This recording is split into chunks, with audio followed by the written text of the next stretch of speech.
Hi, welcome. Hold it, hold it.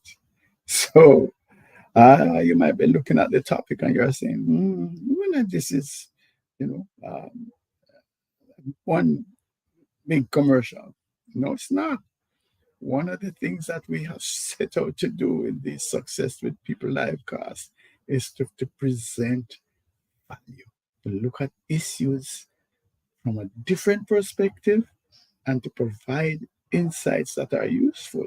Of course, if there's a sponsor, normally we recognize the sponsor and they get a minute. But yeah, so we will introduce ourselves at the end and so on. But this is not, I'm telling you, just a rambling um, about some sales, right? So having said that, we're going to be here for 30 to 35 minutes. That's the limit we place on these live casts. I'm Trevor E.S. Smith, and I'm with the Success with People Academy, and I will be your host today. I'm going to ask you, please, just set aside some of the other things that you have to do, other important things, and just give me a few minutes here.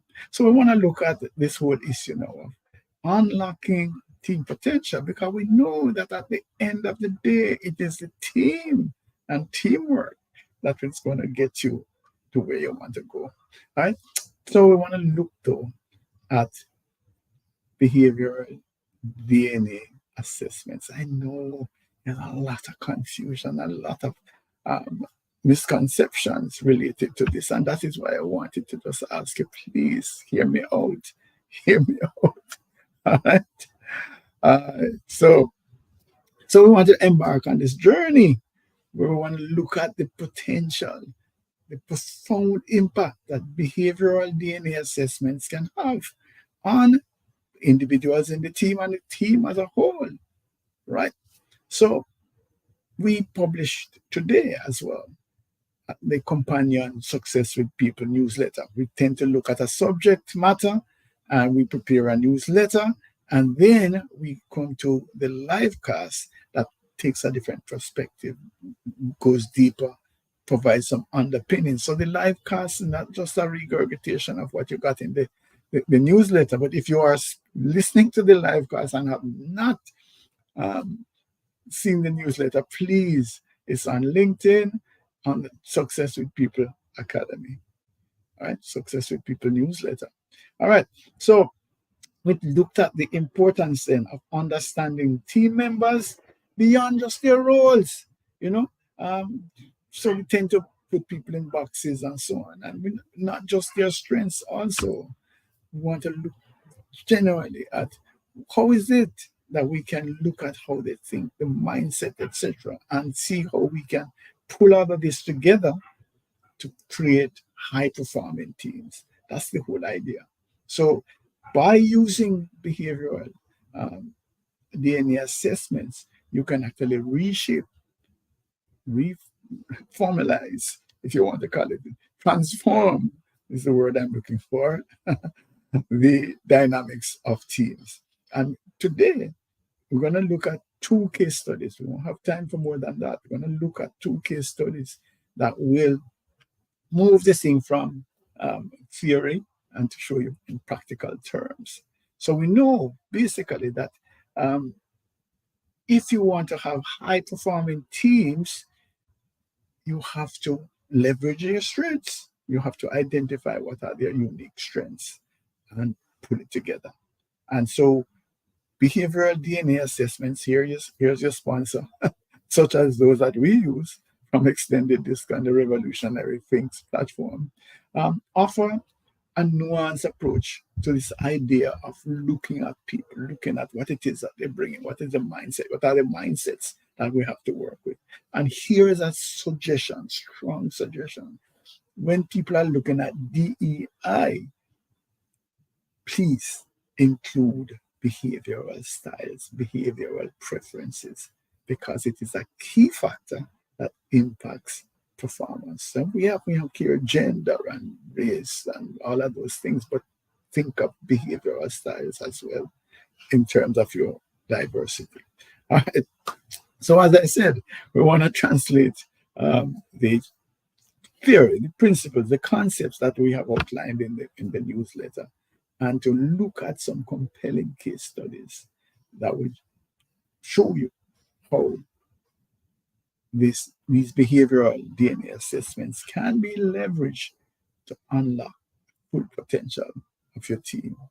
Yeah. What we're looking at here is an extract from a behavioral assessment where the team is reviewed in the context of a series of behavioral competencies. So you can see which individual is more comfortable with a particular competence and which individuals are not as comfortable. So that's basically what it is. So you can actually look at the team and to see who would be comfortable, most comfortable. Um, Delivering, performing a particular competence. And of course, if that competence is critical, then we will also help you to inform your learning and development strategies, your coaching strategies to say, hey, Trevor may not be as comfortable doing this, but we do need him to do this. So therefore, we need to have some training in that area. All right. So let's move it forward. So So the first case study, and we're going to be using, obviously, we're not going to call out companies' names and so on. So we're going to be using proxies for the team and for the individuals in the team. So this team is InnovateX, right? And their issue is how do they optimize productivity and collaborate to maximize the benefits from their really wonderful team. You know, have great people with wonderful skills, and but have unique personalities, and they have different approaches to how they want to work together, right? And so basically what we have done here is to capture the prevailing styles, and we use these names Dan to represent people who have a preference for D style behavior, and Iris for those who have I style, and Susan for those who prefer the S style, and Calvin for those who prefer the C style. So here we have it then. So we have a set of people who are driven, visionary, result-oriented, want to solve problems, get it done now. Yeah. Another set of people who are creative, innovative, wants to make sure that the thing wows the customer. Yeah. So a lot of innovation and experimentation. Then we have the more steady, reliable Susan, who is very supportive, self-sacrificing, reliable, team-oriented, loyal. And then we have the Calvins, who are very detail-oriented, task-focused, wants compliance, make sure also that standards are maintained. Yeah, so that's the group that we had. So what was happening, of course, is a competent team. So each team member would bring value to the process. However, it just didn't seem to be operating at full capacity. Yes. So there's this part that there's a missing element that would make the team function at a very high level. Also, there was some friction, because of the diverse perspectives. For example, we have a Susan who wants to engage, let us discuss, let us make sure that we are all together on this. So there's this ongoing process of making sure that there's buy-in, that there's consensus, and there is Calvin, who is saying, let us make sure, that we have a concrete plan and before we move. And there's Don that is saying, hey, come on, let's just move forward. Let us back ourselves, push it, do something that doesn't work. We fix it and move again and fix it. Let's get, by the time you guys finish all of the consensus building and all of the planning and so on, we lose our opportunity. Let's move forward. And Iris is saying, yeah, I agree with that. But there are some elements, we seem to be, lowballing the thing, when we could actually create a much more exciting product. And so let's add some creativity to what it is that we're doing. That's the dynamic of what's going on. So Seeing the problems there, the wise team leader decides, something, let's get some behavioral assessments.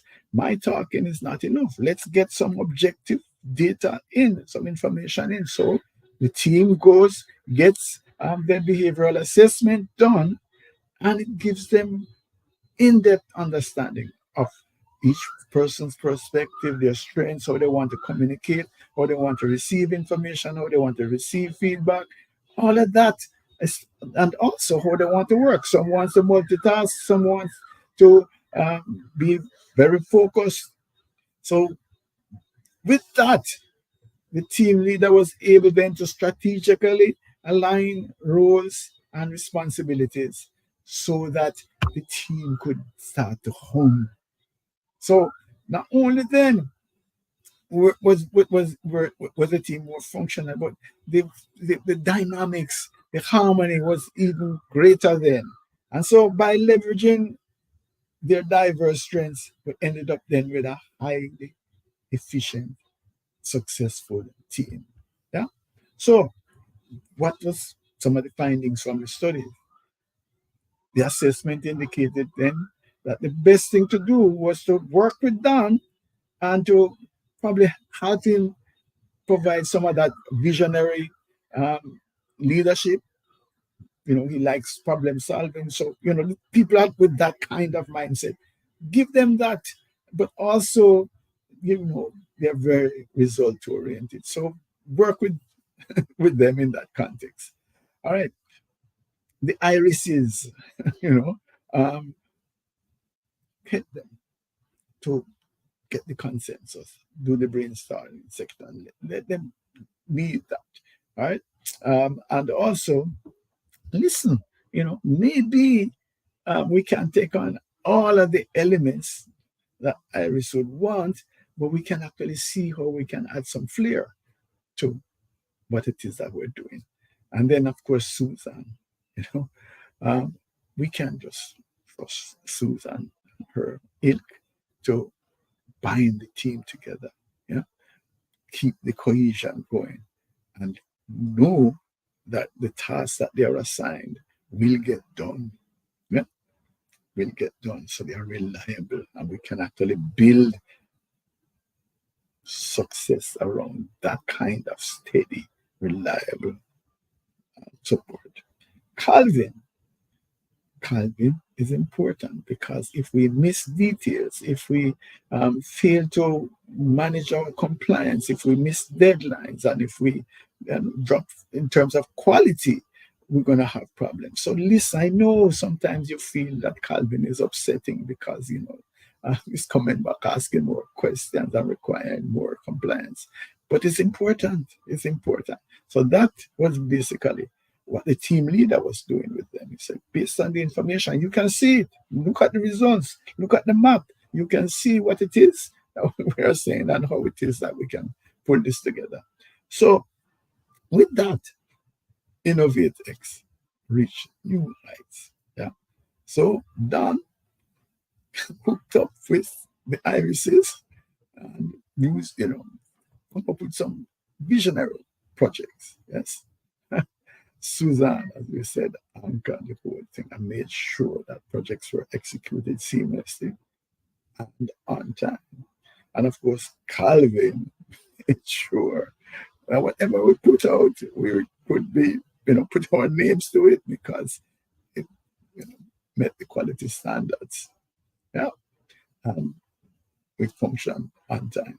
So that's basically how a case as to how your behavioral DNA assessments can, in fact, transform a team, move it from just being capable to being highly efficient. That's the benefit. All right. So, results then, in summary, we want to look then at the fact that Innovatex started to perform at a much higher level. There was a lot more, greater level of engagement, a lot more excitement, more harmony, right? More innovation and creativity. And of course, that manifested itself outside with the customers who were satisfied. All right. So some key takeaways from how the use of the behavioral DNA made a difference, transformed this team, is that the nuanced understanding. These behavioral assessments that I'm talking about go to a very granular level.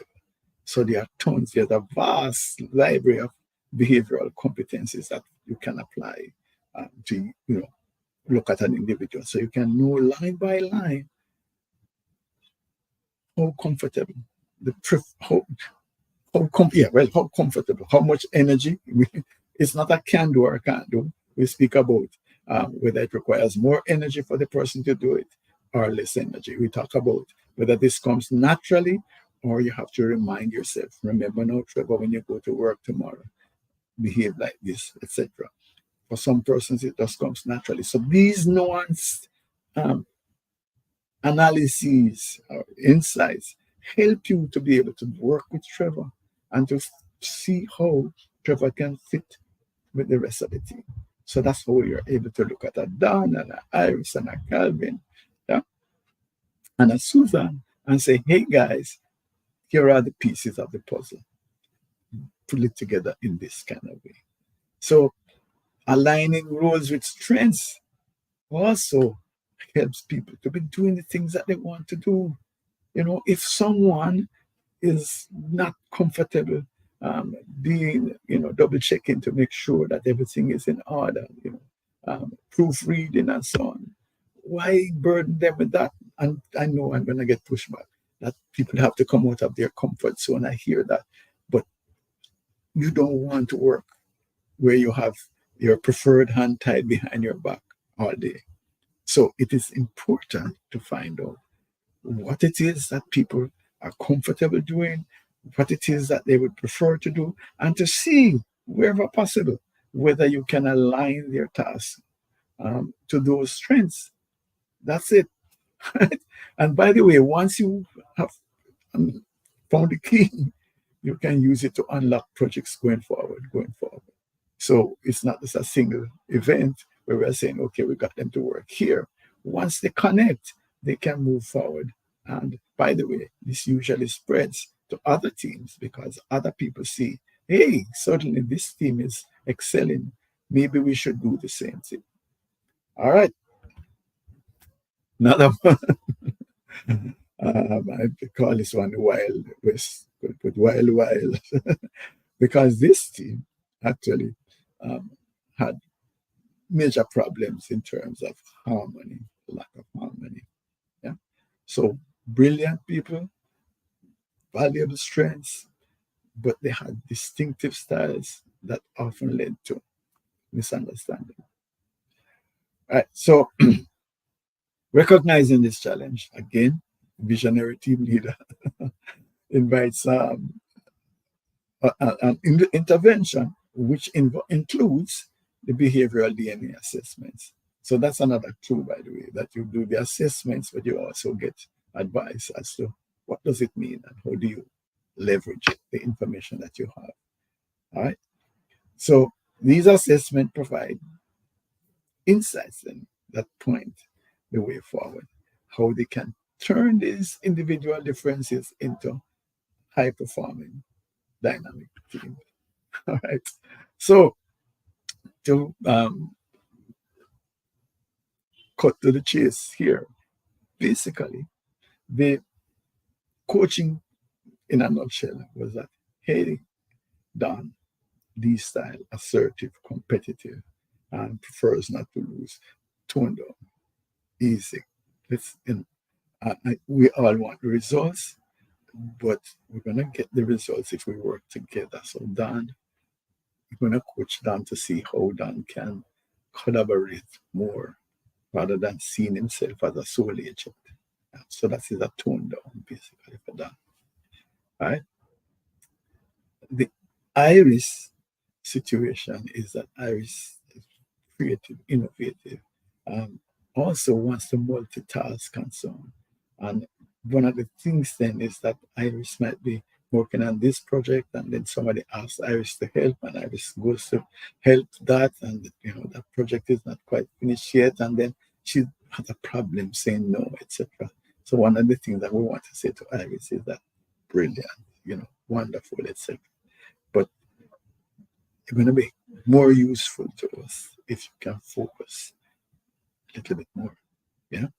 When you're working on this, let us get this done, and then we can move to the next one, and then the next one, and then the next one. So that's it. So um, Susan, it's a tough one, because Susan is loyal, you know, give everything for the company and for the team, and work hard, will never leave anything undone, etc. So how can we have an issue with Susan? Susan will be the teacher's pet. What we're saying to Susan is that um, sometimes some things are said that might not have been said in the way that uh, it ought to have been said, but you tend to internalize these things a little bit. And so we're saying to you, Susan, um, we can't use the word tough talk to you, I know, but that's the message that we want to convey, is that, Susan, let some of these things go. When Don said that, you know how Don is, he didn't mean anything, So, don't pay Don any mind when he talks like that. And maybe he raises his voice. It's just that is how Don is. Don, it gets emphatic, but it's all right. Don't internalize it, Susan. Please leave it. Just go along for a peaceful life. All right. But I mean, if Don goes beyond that, and does and says something and does behavior that is inappropriate, of course you want to stand up and say what it is that you have to say, right? But just some of the issues, the minor issues, ignore that. Just let that go by, and then that will produce a much greater harmony in the team. All right, Calvin. Calvin, I know people need to be held accountable, Calvin. I know if you don't, follow through on rules and regulations, and yeah, I hear you, Calvin. But we're still working with humans. Up to now, we don't know for how much longer, but Calvin, these are people. Consider empathy a little bit, right? See how you can stand in the shoe of these individuals a little bit. Yeah? So it's not just rush the punishment first. It's not just rush to reporting and whatever. Just think first. Think what might be causing this, and to see if we can find solutions to these issues. So that's basically what Wildwest, um, the team leader, was able to try to do based on the assessments. Because you remember, when you get the assessments, everybody has their own analysis, but we also have the team information. So we know what it means. When somebody is, for example, a Calvin is on one end of the spectrum, yeah, and Iris is on another end of the spectrum. They don't see things exactly the same, and so bear in mind then that Iris might have issues with how Calvin behaves. Calvin might have issues with how Iris behaves. So we are saying, hey guys, none of us are perfect here. And so therefore, let us see how we can work with the challenges. So it is not that Iris is a terrible idler who, just wants to come up with crazy ideas, Calvin. No, she just sees things from a different perspective. And Iris, Calvin is not just somebody who needs a ladder to climb into his bed, because everything you ask him to do, he says, let me sleep on it, can never make a decision. Come on, Iris. He just doesn't want to make a lot of mistakes, and he wants to make sure that things are ordered. So if we have that conversation, then we can actually live more harmoniously. That's the benefit.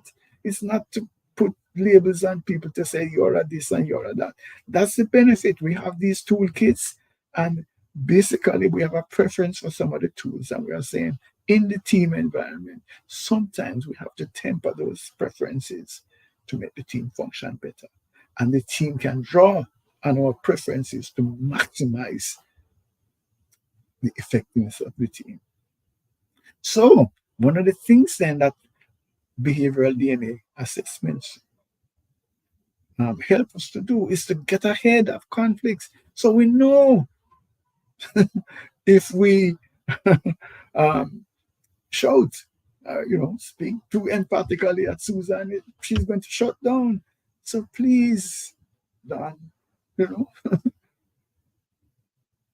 calm yourself down and speak to her in a different tone. Yeah, that's what we're talking about. Getting ahead.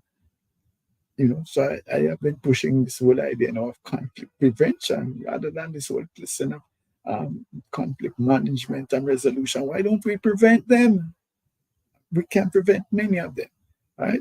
So the other thing would be then that we can actually create these strategies. We can coach people with respect to their conflict management approach based on their specific profile, this profile. So we speak to Don about conflict management in a different way than we would speak to Susan or Iris or Calvin. Yeah. And of course, when you have these great successes, you celebrate the differences and you appreciate. People learn to appreciate the differences. So, little bit of a commercial at the end here. Sponsors break. Seriously though, I want to invite you to look at your team. I'm seeing some very interesting things in team dynamics now. And even if you look at this team here, if you look at the right side, those things are arrows, by the way. The back of the arrow with extended disc is the person's natural style, and the tip of the arrow is their perceived need to adjust. So there's something in the environment that says I can get better results if I behave in this way, which might be different from my natural style. Right? So this is what we call the arrow map.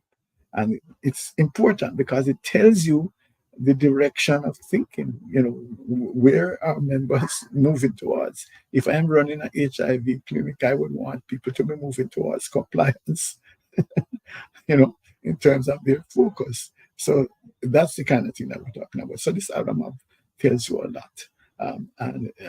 There's a whole coaching that you can go around by just putting up this map. And one of the things that I'm seeing here is on the right side. At the top right side is where your decisiveness and your change management.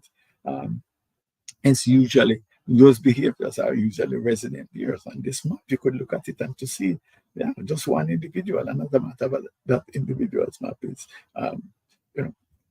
is moving in a different direction. So the question then is, how would a team like this function in a highly disruptive environment? That's one of the things that I'm finding, that we have a lot of teams that are heavily skewed on the left side, which is compliance and keeping it steady, etc. And in terms of innovation and change and disruption and so on, very few people are there. They have been screened out by their recruiters. So anyway, that's it. So I'm saying is we can make a difference.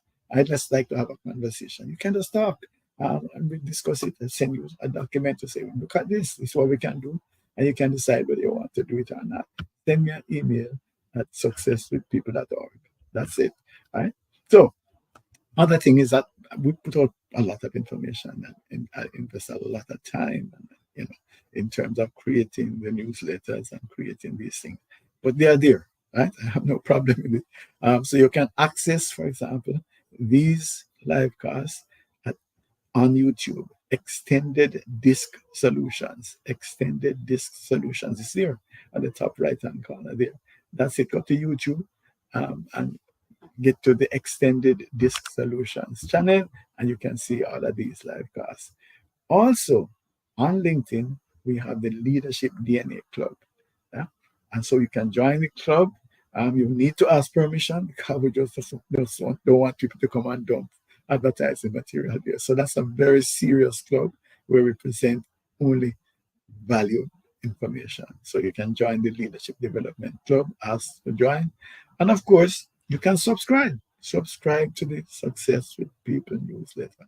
We have been running these before we got a newsletter. It was articles. So we have hundreds, literally hundreds of articles on LinkedIn. So you can look at it if you want to look at my name, Trevor E.S. Smith. On LinkedIn, you will see all of this information. All right. So who then are we? Basically, we are the Success with People Academy, which is a division of the InfoServe Group.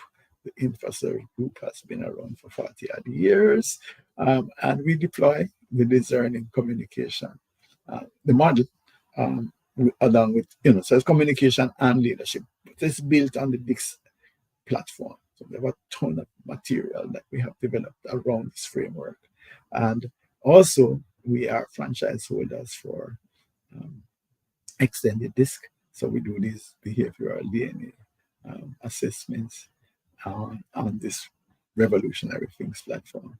And the platform, by the way, is available so that you don't have to be using PDFs and so on. You can actually go online and see all of the stuff that you have done. And we are also SHRM recertification providers, which means that when we provide professional development credits, you can use them for SHRM CP or SHRM SCP recertification. Bottom line, what that really means is that we function at high international standards. All right, let's talk. Send me an email, info@successwithpeople.org. Loved it, and hope that you will join us again for the next live cast. And remember to subscribe to the newsletter. Thank you.